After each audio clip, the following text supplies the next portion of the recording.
आई वडील काय म्हणाले त्यांना, मुलगा पुण्याला आहे तुमचा आणि आमची मुलगी आहे ना बेंगलोरला आहे, ते तर एकमेकांना भेटू शकत नाहीत. आपण असं करू, त्यांना एकमेकांवर फोनवर बोलायची अधिकार परवानगी देऊ. मग फोनवर जे काही जसबी बोलतील त्यातून त्यांचं एकमेकांबद्दल जे मत होईल त्या मताच्या आधारावरती मग वैवाहिक संबंध स्थापित होतो. घटस्फोटांचं प्रमाण एवढं नव्हतं, आता घटस्फोटांचं प्रमाण वाढत चाललं. बरोबर. तर तुम्हाला काय वाटतं त्यावेळी? का वाढलेत? कारण कुठल्याही गोष्टीचा विचार न करता लग्नाच्या नात्यासंबंधामध्ये गुंतले आणि नंतर कळालं की हे नातं फोल्ड झालं आहे आणि म्हणून ते विवाह विच्छेदाचे प्रकरण वाढले. होतं आहे काय असं आजकाल की आपला मुलगा शिकायला बाहेरगावी जातो, शिक्षण झालं की तिथे नोकरीला लागतो. एक किशोरावस्थेतला मुलगा एक तरुण होतो, एक युवक होतो. तर किशोरावस्थेतून युवकात बदल होताना त्याच्यात झालेले बदल जे आहेत ना त्याची आई वडिलांना इकडे कल्पना नसते. हो, त्याच्या बदललेल्या गरजांची आपल्याला कल्पना नसते आणि त्या बदल झालेल्या गरजा कशा मिळवायच्या याचा त्यालाही अभ्यास नसतो. एक गोष्ट लक्षात आली की तुम्हाला कारणं घटस्फोटासाठी उपलब्ध असो की नसो, फक्त तुमचा इगो त्याच्यात इन्व्हॉल्व नाही झाला पाहिजे. आणि जर त्याच्यातून इगो जर काढला तर कदाचित संसार टिकू शकतो. की विवाह करताना मुलगा किंवा मुलगी विवाहाला तयार असतात, पण विवाहातून येणाऱ्या जबाबदारीची त्यांना ओळखच नसते. आणि विवाह विच्छेद घटस्फोट होण्याचे जे विविध कारणं आहेत तर ती तुम्ही बोलला होता एक 5-6 कारणं. 6 कारणं म्हणजे पैकी एक कारण आहे एक मुलीचे आणि मुलाचे पालक जे आहेत त्यांच्यासाठी तुम्ही काय सांगाल की त्यांच्या घरातलं लग्न आहे तर कायद्याच्या दृष्टिकोनातून आणि एक जबाबदारीच्या दृष्टिकोनातून काय सल्ला द्याल तुम्ही? शुभविवाहाची गुरुकिल्ली TSTS आपलं चॅनल, थोडं साधं थोडं सोपं. आता विवाह इच्छुक मंडळी आहेत, जी दर्शक आहेत त्यांच्यापैकी, तर त्यांना विवाह विच्छेद होऊ नये, घटस्फोट होऊ नये, तर किंवा झाला पटलं नाही ह्या गोष्टीवर कुठल्या कायद्यांच्या कुठल्या गोष्टीची माहिती असायला हवी? आपण मॅरेज ॲक्टबद्दल बोलतोय. होय. मॅरेज ॲक्टच्या मी तरतुदी आत्ताच उद्धृत केल्या आहेत थोड्या वेळापूर्वी. आपण शेवटी आलो होतो की डायव्हर्सपर्यंत. हो. डायव्हर्समध्ये आल्याच्या नंतर आपल्याला असं लक्षात आलं की डायव्हर्स होणारच नाहीत, असं काही करता येईल का, हे आपला शेवटचा प्रश्न होता. माझं काय म्हणणं आहे की आपण आजारी पडल्यावर डॉक्टरकडे जातो आणि आजारी पडू नये म्हणून देखील काही उपचार करता येतात आणि दोन्ही उपचारच आहेत. फक्त फरक कशाचा आहे? एक इरॅडिकेशन ऑफ आजार आणि होऊ नये म्हणूनचा एक प्रयत्न. लग्न तर होणार, पण विवाह विच्छेद होऊ नये यासाठी आपण काय काळजी घ्यायला पाहिजे, ह्या प्रश्नाचं गमक हे आहे. विवाह विच्छेद होऊ नये यासाठी लग्न घेतानाच काळजी घेतली पाहिजे. सगळ्यात पहिले काय की आपल्याकडे पूर्वी काय होतं की मुलींना चेहरा देखील पाहिलेलं नसायचे. आई वडील ठरवत ते लग्न व्हायचे. नंतर परत त्यामध्ये बदल काय घडला की मग दाखवायचे कार्यक्रम सुरू झाले. बरोबर आहे? म्हणजे मग दाखवायच्या कार्यक्रमामध्ये पसंती म्हणजे मुलगा मुलगीला एकमेकांकडे पाहायचा पहिल्यांदा अधिकार आला. मग त्यानंतर काय झालं, आता मुलगा आणि मुलगी दोघेही काम करायलेत. मग त्यांचे काही चॉईसेस झालेत आता डेव्हलप. मग चॉईस डेव्हलप झालेत तर ते काय करायलेत, आई वडील काय म्हणाले त्यांना, मुलगा पुण्याला आहे तुमचा आणि आमची मुलगी आहे ना बेंगलोरला आहे, ते तर एकमेकांना भेटू शकत नाहीत. आपण असं करू, त्यांना एकमेकांवर फोनवर बोलायची अधिकार परवानगी देऊ. मग फोनवर जे काही जसबी बोलतील त्यातून त्यांचं एकमेकांबद्दल जे मत होईल त्या मताच्या आधारावरती मग वैवाहिक संबंध स्थापित होतो. पण हे एवढं पुरेसं आहे का? नाही. म्हणून काय की दोन्ही कुटुंबांनी, कारण काय लग्न जरी 2 व्यक्तींमध्ये होणार असलं तर नातेसंबंध 2 कुटुंबात होणार आहे. म्हणून दोन्ही कुटुंबांनी काय करायला पाहिजे, एकमेकांची व्यवस्थिशीर माहिती काढायला पाहिजे. दोघांचा स्वभाव एक त्यांना माहीत पाहिजे, दोघांचे चॉईसेस माहीत व्हायला पाहिजे आणि याचा एक आलेख तयार करून हे दोघं, आणि सगळ्यात महत्त्वाचं म्हणजे काय की जर फॅमिलीज होरोस्कोप पाहत असतील म्हणजे पत्रिका पाहत असतील, पत्रिका जुळूनही पाहिलं पाहिजे. आणि या सगळ्या गोष्टीच्या नंतर जर ते मॅच होत असेल तर मग अशा लग्नात जायला पाहिजे. याचं होतं काय की नुसत्या पाहण्यावरून लग्न होतात आणि मग ते खूपदा असं होतं की दोघांच्या विचारांमध्ये खूप वेगळा विचार असतो. मुलगा खूप शांत असतो, मुलगी बडबडी असते. कारण नसताना दोघांमधल्या विचारांमध्ये तफावत येते. पण हे जर आधी कळलं तर आपण ते विवाह नाही होऊ देणार. आणि विवाह जर होणार नाही तर विवाह विच्छेदाचा प्रश्न येणार नाही. अशा चुकीच्या विवाहांमुळं विवाह विच्छेदांचे प्रसंग जास्त येतात. मग चांगले विवाह कसे होतील याच्यावर जर आपण भर दिला तर विवाह विच्छेदावर बोलायचा प्रसंग निर्माण होणार नाही. आता तुमचा एवढा हा प्रदीर्घ अनुभव आहे, तर तुम्हाला काय बदल दिसत आहेत बरं समाजामध्ये सर? की कारण आता ही जी पिढी आहे उच्च शिक्षित होत आहे, तर आपण समाज म्हणून ह्या नातेसंबंधामध्ये प्रगत होत आहोत, मागे पडत आहोत, रूढीवादी होत आहोत, सुधारणा होत आहेत? रूढी आणि परंपरा हे लग्न लावण्याच्या प्रक्रियेशी संबंधित आहेत. लग्न लावण्याची जी प्रक्रिया आहे ती रूढी परंपरेप्रमाणे असू शकते, पण त्याचा परिणाम विवाह संबंधावर कधीच होत नाही. म्हणजे समजा आता आपण पाहतो लग्नामध्ये काय होते, मंगलाष्टक म्हणतात. मंगलाष्टक म्हणतात म्हणजे काय करत असतात, तो मंगलाष्टक म्हणणारा त्या नवरा बायकोला त्यांच्या कुटुंबाच्या चांगल्या गोष्टींची आठवण करून देऊन या चांगल्या गोष्टींच्या आधारावर तुम्ही पुढे कसं चांगलं जगलं पाहिजे याचा संदेश देतात, म्हणजे आशीर्वाद देतात. मंगलाष्टक म्हणजे आशीर्वाद आहेत. समजा एखाद्याने कमी मंगलाष्टक म्हणल्या, 11च्या ऐवजी 7 म्हणल्या, त्याचा त्या विवाहावर काही परिणाम होणार आहे का? तसंच समजा लग्नाच्या काही विधी आहेत, त्यातली एखादी विधी कमी झाली समजा, तर कायद्याने ते विधी जर कंपल्सरी असेल तर ते मॅरेज इनव्हॅलिड ठरवण्यासाठी मुद्दा होऊ शकते, परंतु त्या दोघांच्या वैवाहिक संबंधावर त्याचा काही परिणाम होणार नाही. अच्छा. म्हणजे वैवाहिक संबंधामध्ये सगळ्यात महत्त्वाचं आहे त्या एकमेकांचा स्वभाव आणि एकमेकांबद्दलचं मत. मग वैवाहिक संबंध चांगले टिकवण्यासाठी रूढी परंपरेचा काही विचार करायची गरज नाही. फक्त एवढं आहे की माझ्या अनुभवाप्रमाणे मी पाहिलं काय की एकमेकांना जितकं समजून घेतात, एकमेकांचा प्रॉब्लेम असेल, एकमेकांना मदतीची केव्हा गरज आहे किंवा एकमेकांच्या गरजा ओळखल्या की नातेसंबंध चांगला राहतो. त्यासाठी वेगळ्या काही कायद्याची, वेगळ्या काही प्रशिक्षणाची काही गरज नाही. तर असं एक म्हटलं जातं, मी आता विविध लोकांशी चर्चा करतो किंवा ऐकत असतो, बोलत होतो, तेव्हा असं दिसतं की जुनी लोक पण म्हणतात बघा आता की आमच्या वेळी नव्हतं असं. तर आता असं होतं की आमच्या वेळी घटस्फोट वगैरे, आता घटस्फोटांचं प्रमाण एवढं नव्हतं, आता घटस्फोटांचं प्रमाण वाढत चाललंय. बरोबर. तर तुम्हाला काय वाटतं त्याबद्दल? त्यावेळेस काय पूर्वीच्या काळातलं असं आहे, तुमच्या लहानपणी ॲटो रिक्षा नव्हते, माझ्या लहानपणी सायकल रिक्षा होते आणि फार पूर्वी टांगे होते. मग टांग्याचे अपघात होते, टांग्याच्या अपघाताला टांग्याचा कायदा, सायकल रिक्षाच्या अपघाताला सायकल रिक्षाचा कायदा, ॲटो रिक्षाच्या अपघाताला ॲटो रिक्षाचा कायदा. म्हणजे सांगायचा उद्देश काय की आमच्या काळात असं होतं असेल ना, पण तो काळ आता नाही आहे. तर आताच्या काळाच्याच नियम किंवा निकष लागू असतील. मग तुम्ही असं सांगितलं मला की आत्ता घटस्फोटांचे प्रमाण वाढलेत. थोड्या वेळापूर्वी बोलल्याप्रमाणे का वाढलेत?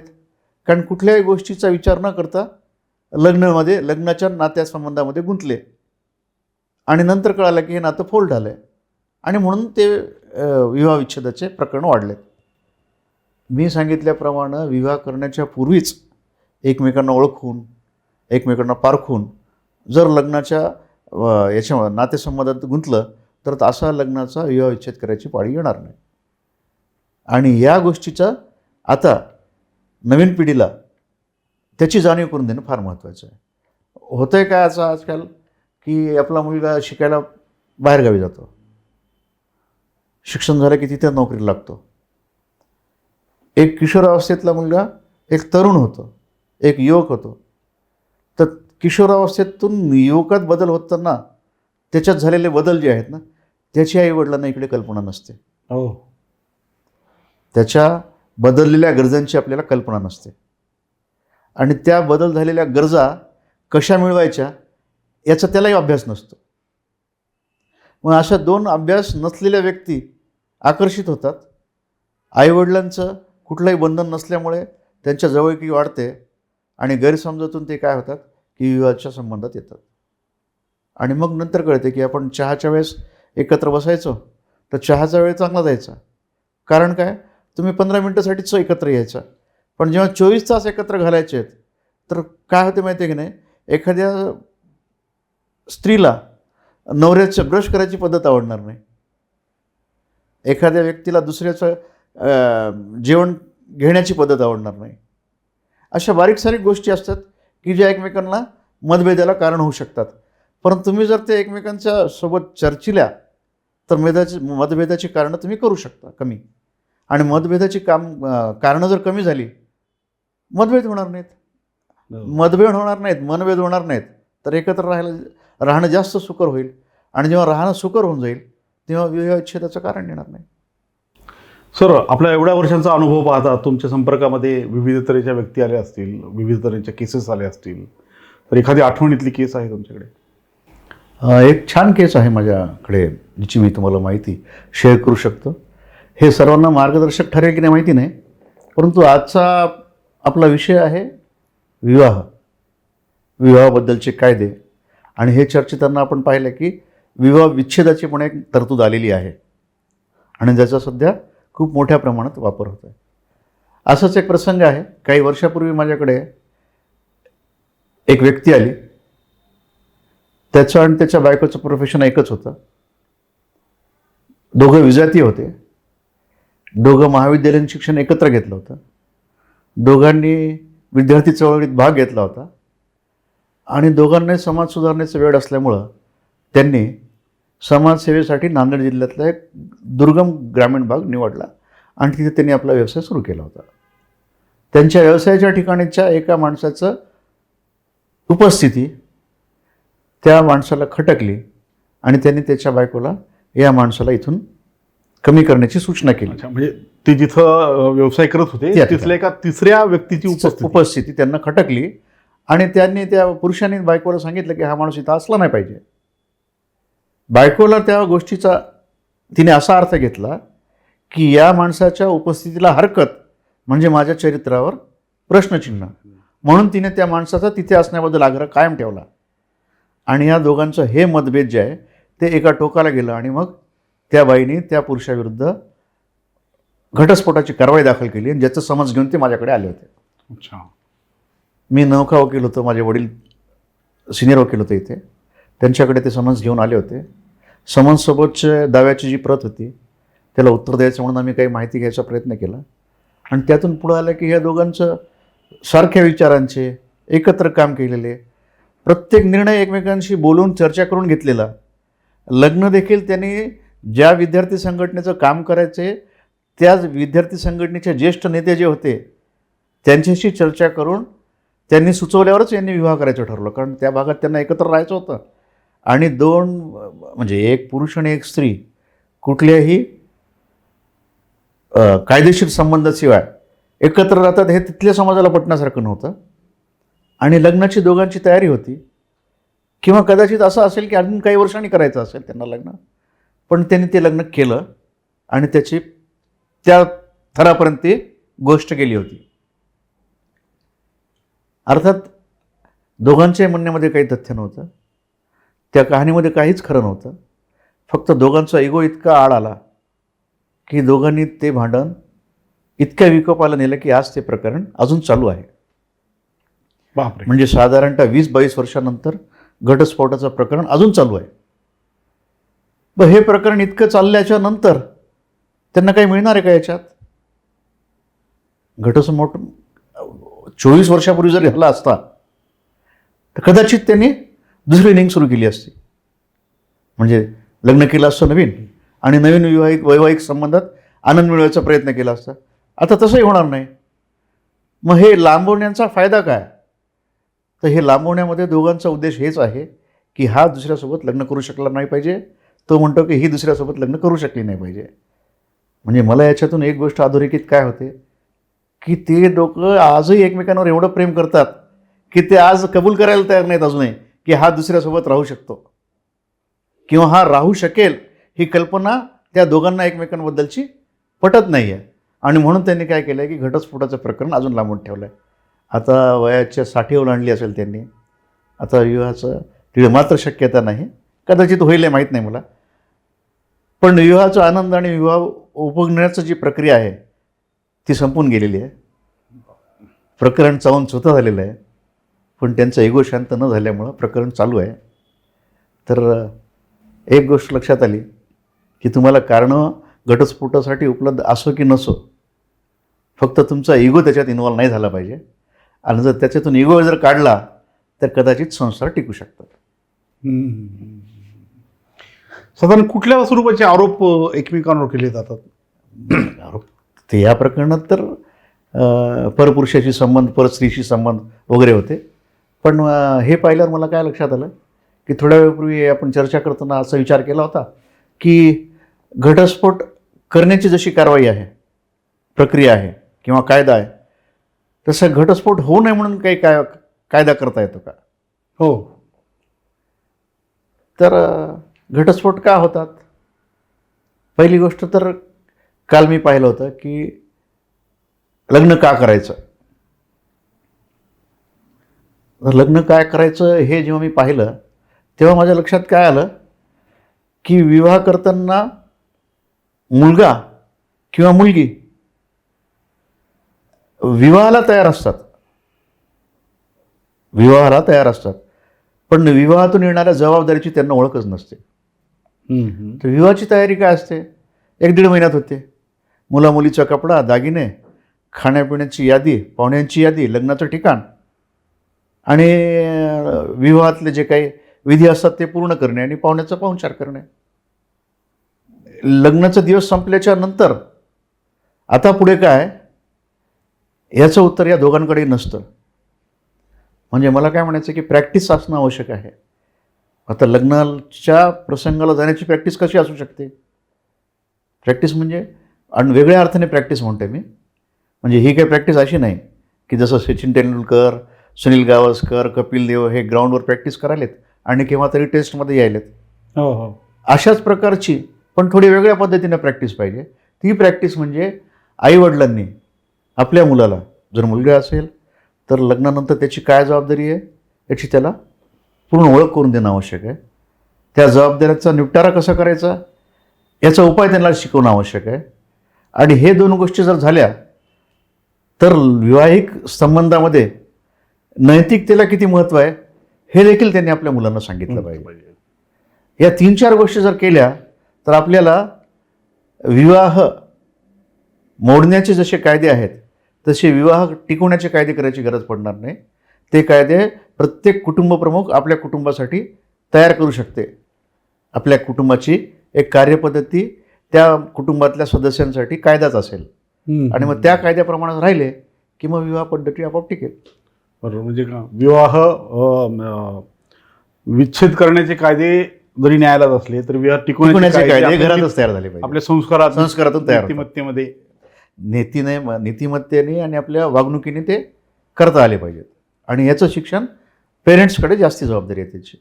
पेरेंट्समध्ये म्हणले त्या कुटुंबातले जे ज्येष्ठ सदस्य आहेत त्यांनी त्या कुटुंबातल्या लहान सदस्यांना जबाबदारीनं कसं वागायचं हे शिकवलं पाहिजे. आणि विवाह विच्छेद, घटस्फोट होण्याचे जे विविध कारणं आहेत तर ती तुम्ही बोलला होता एक 5-6 कारणं. 6 कारणं म्हणजे पैकी एक कारण आहे की सगळ्यात महत्त्वाचं, पूर्वी 2 वर्ष वेगळे राहिलं, नवरा बायकोपैकी कुणी एक जण 2 वर्ष वेगळं राहिलं आणि कंपनीत यायला टाळाटाळ केली तर 2 वर्षाच्या नंतर त्याला घटस्फोटाची कारवाई दाखल करता येत असते. आता ते लिमिटेशन 1 वर्षावर आलं आहे.